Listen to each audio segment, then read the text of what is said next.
A lejohet fekondimi artificial duke marrë vezoren e femrës dhe fekonduar atë me një sperm që nuk është e bashkëshortit të saj të kurorës për arsye se bashkëshorti ka mungesë riprodhimi ose është steril? Cili është qëndrimi i dietarëve të Islamit për këtë çështje?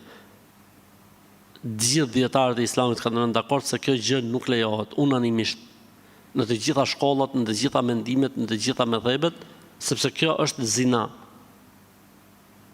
Është zina, pra ka ligjin e zinas. Nëse dikush është i sprovuar nga Allahu se Zoti e ka krijuar të tillë steril, ose i ka bërë përpjekjet po nuk, atëherë kjo është një sprovë që njeriu duhet duroj, thot Zoti në Kur'an: "Walanabluwannakum bishay'in min al-khawfi wal-ju'i wa naqsin min al-amwali wal-anfusi wath-thamarat wa bashiris sabirin."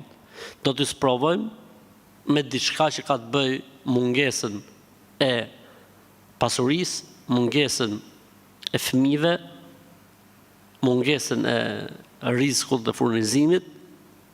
O Muhammed, përgëzoj ata që tregohen të durueshëm. Ata cilët kur ndodh në një sprovë apo fatkeqësi thonë të Allahut jemi, te Allahu do të kthehemi.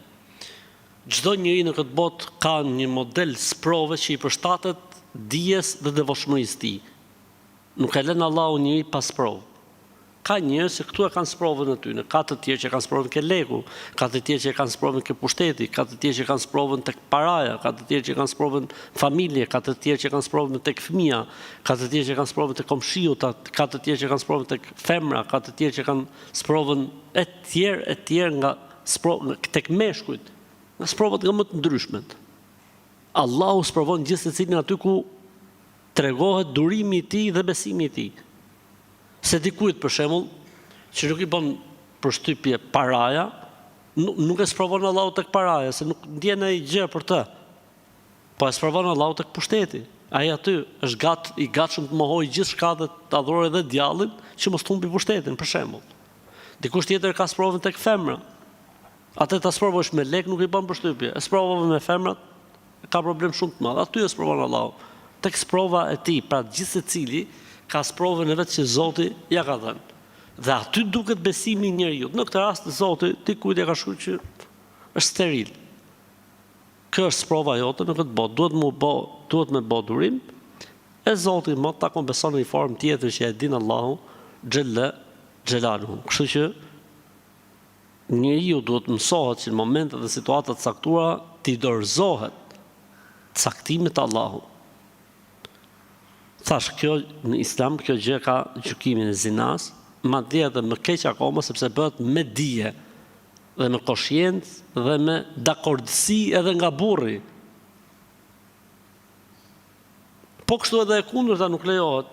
Nëse femra ka problem,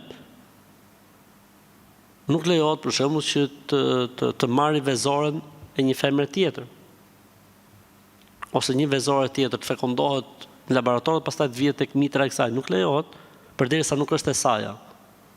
Për këtë arsye kur kanë folur, le të themi, dietarët në takimet e tyre botërore që flasin për, le të themi, risitë që sjell shkenca dhe jeta për këto lloj tematikash, kushtin kryesor e kanë të jetë fekondimi në kuror, pra brenda kurorës dhe jo me gjëra që janë jashtë kurorës, sepse kjo pastaj bie ndesh me një nga synimet e shariatit, që është ruajtja e pemës gjenealogjike të pastër.